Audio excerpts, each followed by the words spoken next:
there, I'm Greet Bunnens and I'm the founder of two companies, and that's HR5 and YouBrandBuilder.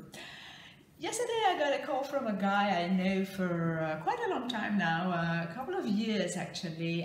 He's a coach and a trainer in leadership development. So he's been working on his business and his coaching business and leadership business for a while now, and he had some difficulties really. So and he called me just to ask me for some advice. And the crazy thing is really that he hates personal branding. He's always saying, well, I don't like personal branding, is something like superficial, or it's not my stuff, or whatever.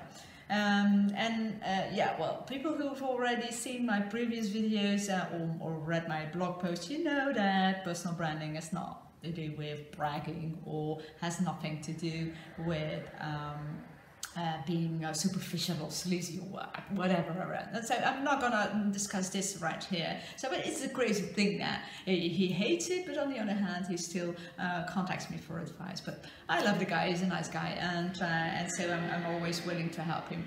Now, another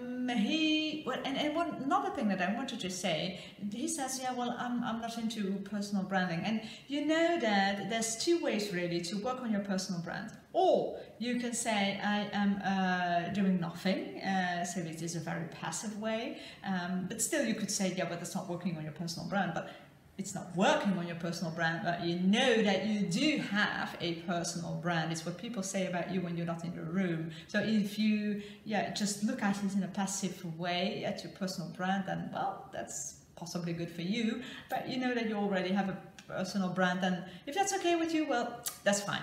Or you can do it in a more active way. That's what I teach my clients. An active way is looking really, okay, what is the service that I want to deliver? What is the expertise that I want to show to my target audience? What is I want to become an authority in a certain domain. Now I want to show it, and I want to attract leads and clients thanks to my authority, thanks to my expertise, etc. So that is building your personal brand really. And how you do that? Well, I can teach you all about these, about my steps and all the stuff that goes along with it in my programs. Just have a look at my website. That's YouBrandBuilder.be. But anyway, you can do it in an active way. And Charles, that's the name of the guy, or let's call him that way. That's not really the name of the guy, but let's call him that way. So Charles says, well, no, personal branding for me, but actually he's already building his personal brand because he's written a book, and writing a book is really the best way to build your personal brand, really. That's such a good way to show your expertise and to build your know, like, trust. So writing in a book is great, and he's written a book. He's very active on social media, in Twitter and LinkedIn, etc. So he's very, very active on social media, sharing stuff, having his own opinions, etc. He's organizing kind of workshops, etc. So he is building his personal brand. Anyway, he doesn't want to know about it, so that's good for me. He called me with a question. He said, yeah, you know that I've been struggling with my business, and I think I figured out why, and I've also figured out a solution. I said, well, great, let's tell it. So, and he said, well, I think I have to focus on a particular target audience, really. And I think I figured out what target audience that will be. I would like to coach people managers, really, leaders with a technical background who were promoted because of their technical background, but they don't have the people management skills. And I would like to coach these people and work with them, and I think that is a very good target audience. And I said, yeah, why not? That's a great thing.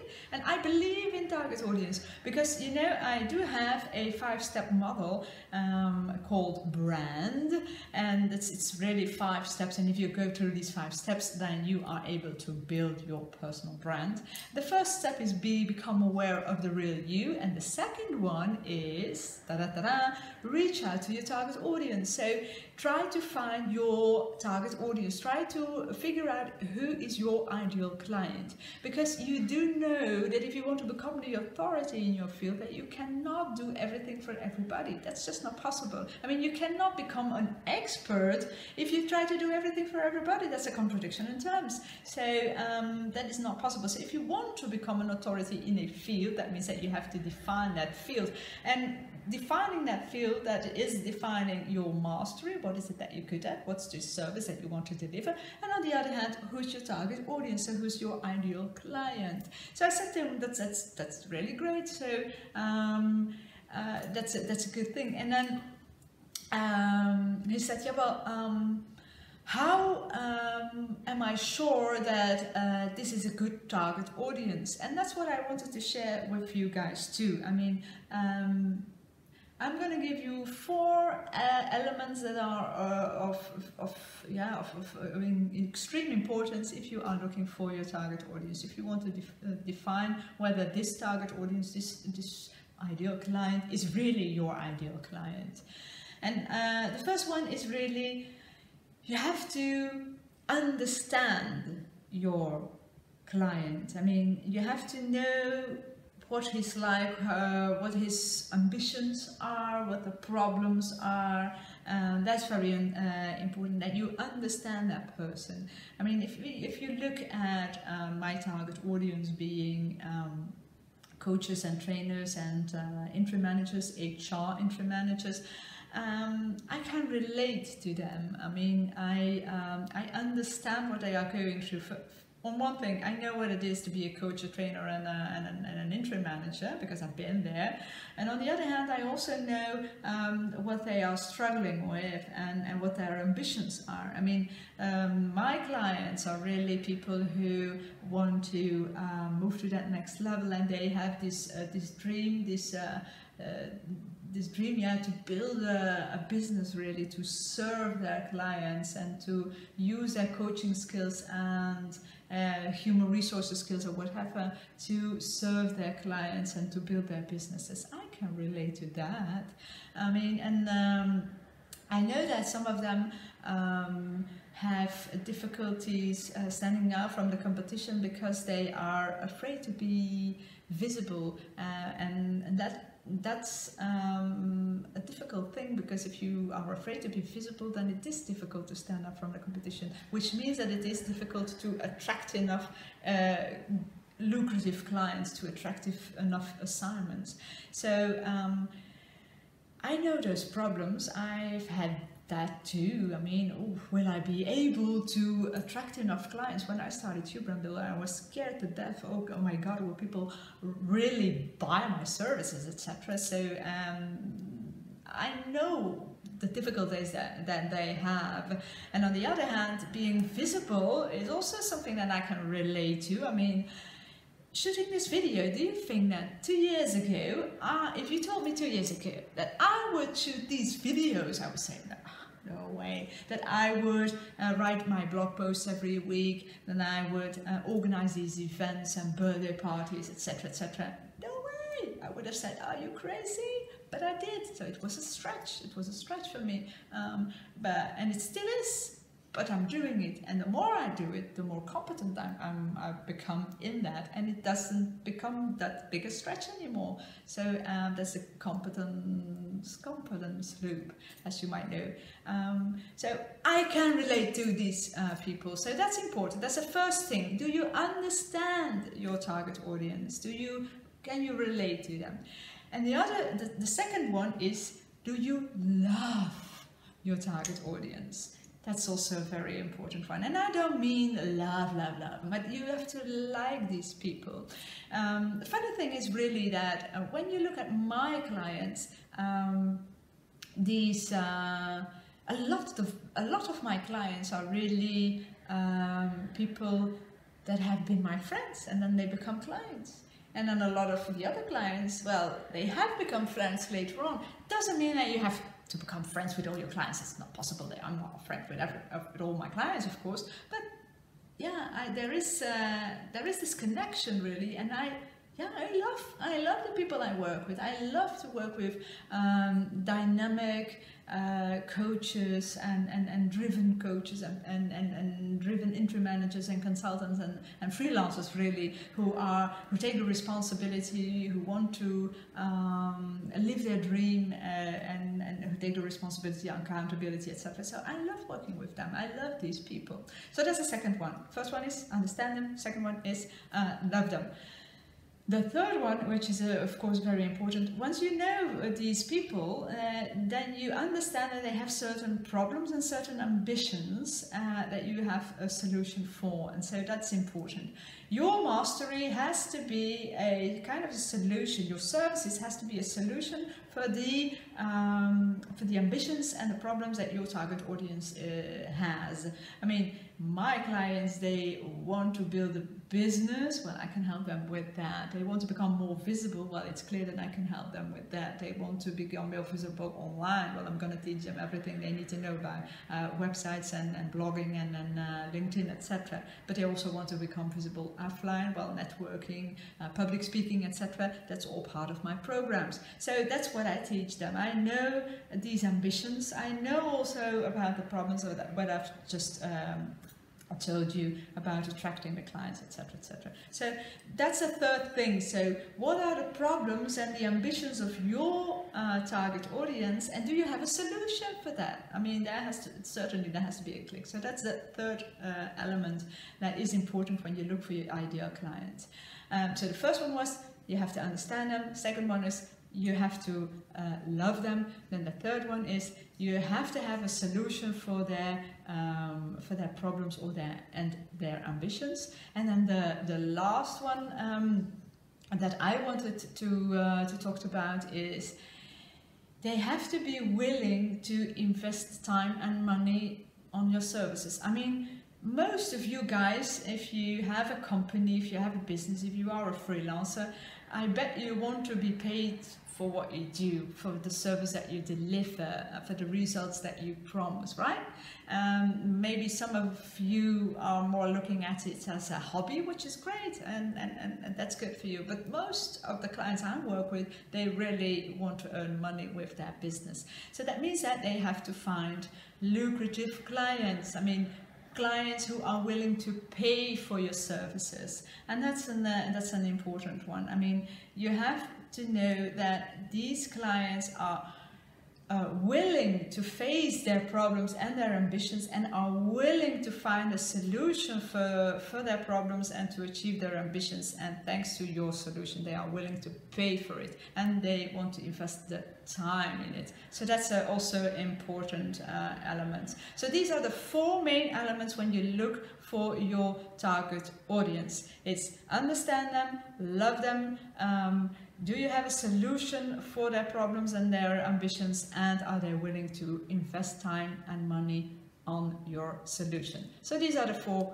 main elements that I wanted to share with you, and I also share them with Charles. And he said, yeah, I think I do have that connection. I mean, I like working with these people. I understand these technical people with a technical background, because he himself has a technical background, and they are willing to pay for his services, etc. So that's a good thing. Does he love them? Well, that's maybe another thing. But I think he kind of likes them, so you know. Okay, so that's what I actually wanted to say today. There's just one last thing that he also asked me. I said, yeah, well, what if I'm wrong? I mean, what if I say, okay, this is my target audience, I'm going to focus on them and I'm going to launch my business like that, and I'm going to shout out loud that this is my target audience and this is the solution that I have for the problems, etc., etc. But what if I'm wrong? And I said, yeah, so what if you're wrong? What's the big deal? What's the big deal? Yeah, well, what will people say about it? I said, I don't think that people will lose their sleep on it if you did not choose the right target audience. And anyway, what is right or wrong in this case? I mean, things can evolve, things will evolve. Life changes, everything changes today. So your business will change too. So your target audience might change too. And it's not because you choose one target audience that you cannot work with other people, of course. It's just for branding and marketing and communication reasons that it's much easier really to focus on this particular target audience. But it can evolve, it will evolve. But look at my story again. When I started out, I thought I was going to work with these struggling people, people who were not at all successful, who were very keen on sharing their skills and delivering their coaching services, HR services or whatever. So, but were struggling because they were not visible and they were not going out there, etc. So they were not successful at all. And I was thinking, I'm going to help these people, they need my help because they are not successful. And you know what, when I look at now at my at the clients that I work with, actually the vast majority of these people are not people who are not successful. These people are already successful and they want to move their business to the next level. So I work with successful people. So I made a mistake. I'm not working with not successful people. No, I'm working with successful people who want to become even more successful. Isn't that great? So is it a horrible thing that I made a mistake there? I don't think so. No, actually I'm pretty happy with how things are evolving, you know. Maybe these people who are not very successful, they don't want to work with me, maybe for some crazy reason, and they don't want to work with me. I don't know, but what I do know is that the successful people, they do want to work with me, and I love it. Even the starting freelancers who say, yeah, but I'm not yet successful. Yeah, you are. I mean, you already have a proven track record, and you are alive. That means that you already have the right to be an expert and to be here and to show your stuff to your clients. So if you have at least the right spirit to drive the purpose, and you are willing to take that responsibility, then yeah, you are made for success. So I am very happy that these clients really, yeah, that I can work with successful people. What can I say?